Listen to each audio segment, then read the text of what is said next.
O nosso corpo, assim como qualquer outra coisa na vida, ele necessita de alguém ou de alguma coisa para que o controle. E nós temos dois sistemas que estarão fazendo comando os controles do nosso corpo.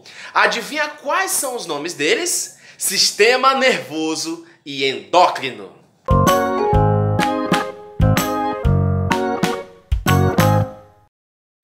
E aí, senhores? Eu me chamo Rodrigo e sou professor de Biologia da Fundação Matias Maquiline. E durante essas aulas estamos viajando sobre os sistemas do nosso corpo. Já vimos sistema reprodutor, sistema digestivo, respiratório, cardiovascular e urinário. E hoje estaremos na nossa última parte dos principais sistemas do nosso corpo, que são sistemas nervoso e endócrino. E agora dê uma olhada nessas curiosidades. Você sabia que o nosso cérebro ele é capaz de arquivar informações de até mais ou menos 1000 terabytes? Incrível, né?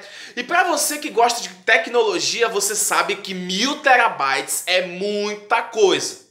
E você sabia também que em uma situação de medo, o seu rim ele vai liberar um hormônio chamado de adrenalina?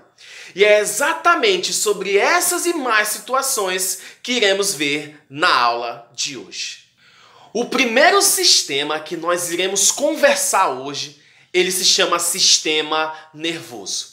E as principais funções do nosso sistema nervoso é interpretação e interação das funções dentro do nosso corpo, e a nossa relação com o meio externo é um desses exemplos. A principal célula do nosso sistema nervoso é chamada de neurônio. E eu gostaria que você desse uma olhada nessa imagem de neurônio. Nós temos milhões de neurônios como esse que você acabou de ver na imagem. E o neurônio, ele tem a função de transportar mensagens de um para o outro. E isso acontece constantemente no nosso corpo.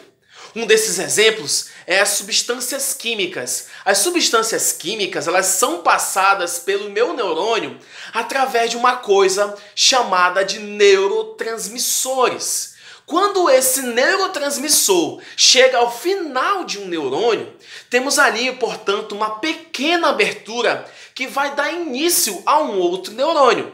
A essa abertura nós damos o nome de sinapse. Quando a sinapse está acontecendo, ocorrem mudanças de cargas elétricas no meu neurônio. Nós chamamos isso de impulsos nervosos. E o interessante é que meu impulso nervoso sempre vai seguir uma mesma direção, o mesmo sentido.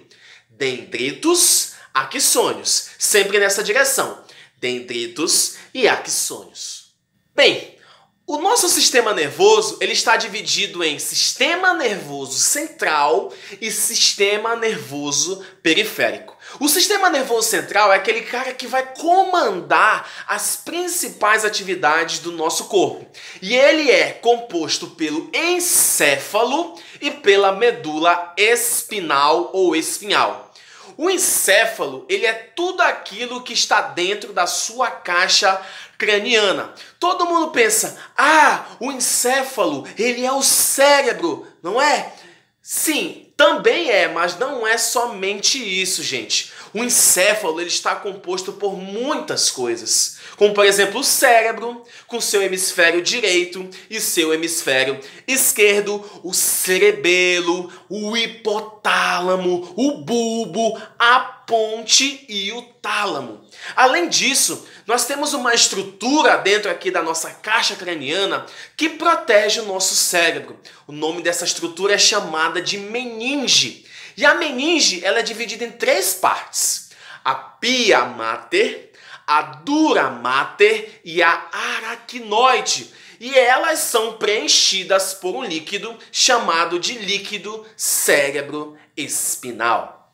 As funções do cérebro elas são variadas. E entre elas nós temos as funções de falas, escritas, memórias, raciocínio, controle muscular e entre outras funções. O cerebelo, ele possui a função de nos dar postura corporal, equilíbrio e movimentos automáticos. Já o hipotálamo, ele possui a função de controlar o batimento cardíaco, a pressão do sangue, respiração, emoções, temperatura. O bulbo, gente, o bulbo ele possui a função de controle da respiração, saliva, tosse, espirro e ato de engolir. A ponte ela é aquela estrutura que retransmite as informações. E o tálamo ele tem a função de receber mensagens dos órgãos dos sentidos e transmitir essa mensagem para o cérebro. Para fechar o sistema nervoso central, nós temos a medula. E dela vai sair aí uma série de feixes nervosos que irão compor o nosso sistema nervoso periférico, que faz parte aí da nossa próxima coisa que iremos falar. O sistema nervoso periférico, ele é composto de nervos e gânglios, que são estruturas que partem do sistema nervoso central. Mas o que seria, gente, os nervos, né? Os nervos, eles são feixes de axônios que estão unidos para que possam transmitir os impulsos nervosos. Agora os gânglios, né, que também estão no sistema nervoso periférico, irão concentrar uma série de coisas que a gente chama de corpos celulares. Nós temos também os nervos motores, né? Nervos motores, que são aqueles que vão agir e executar os movimentos.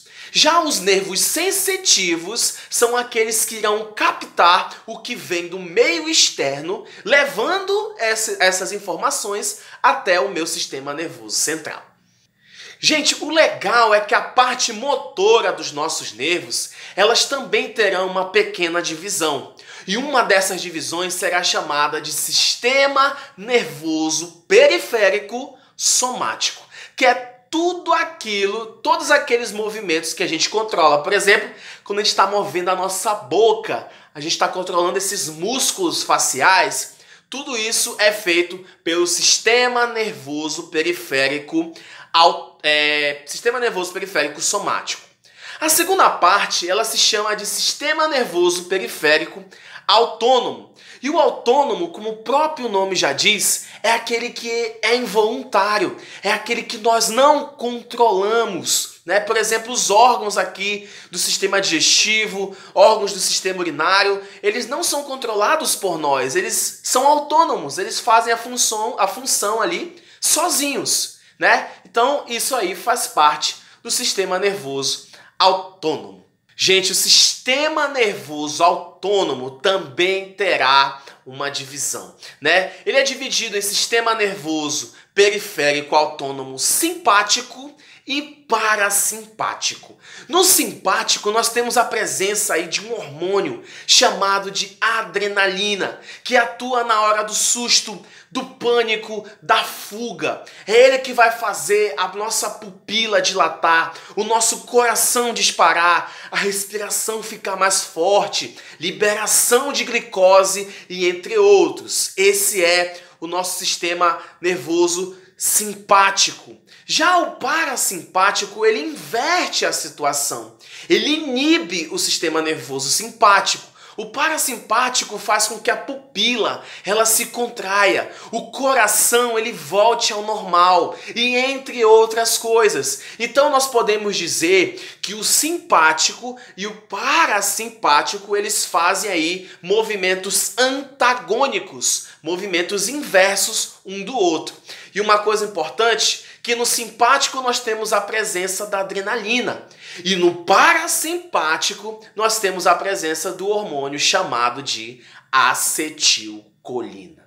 Já o sistema endócrino é aquele sistema que comanda as funções do organismo. Ele é um sistema essencial para a nossa vida, a vida humana, a vida do nosso corpo. E ele é formado por diversas glândulas que se situam aí em diferentes partes do corpo. As glândulas, para quem não sabe, são estruturas responsáveis pela síntese e liberação de substâncias. Essas substâncias elas são liberadas ou no sistema circulatório ou em algum sistema externo. Então, por isso, nós temos 3 tipos de glândulas presentes nesse sistema.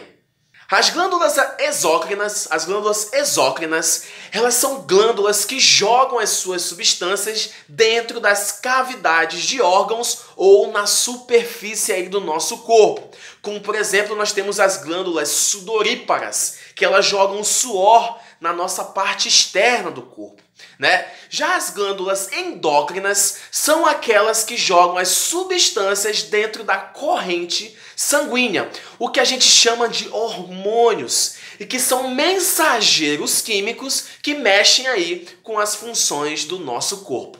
Dê uma olhada nessa imagem.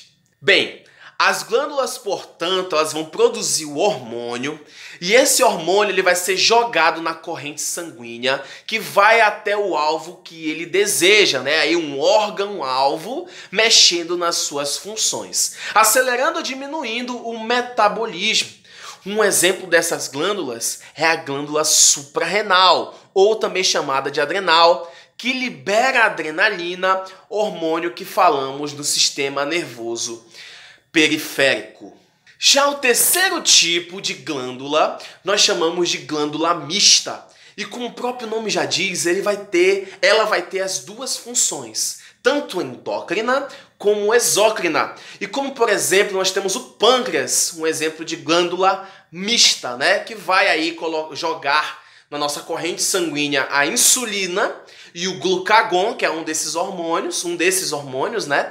E dentro do nosso sistema digestivo, ele vai jogar o suco pancreático, portanto, tendo as duas funções.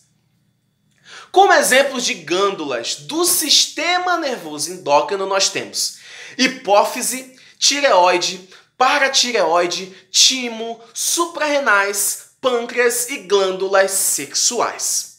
Na hipófise, gente, nós temos a produção de vários hormônios, como, por exemplo, o hormônio adrenocorticotrófico, hormônio do crescimento, hormônio folículo estimulante, hormônio luteinizante, hormônio tireoestimulante e hormônio da prolactina.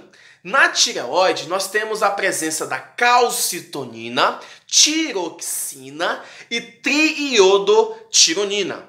Na paratireoide, nós temos a produção do paratormônio. Nas glândulas suprarrenais, nós temos a produção de adrenalina, cortisol e aldosterona. No pâncreas, nós temos a produção dos hormônios que a gente acabou de falar, insulina e glucagon. Nos testículos, nos homens, nós temos a produção de testosterona.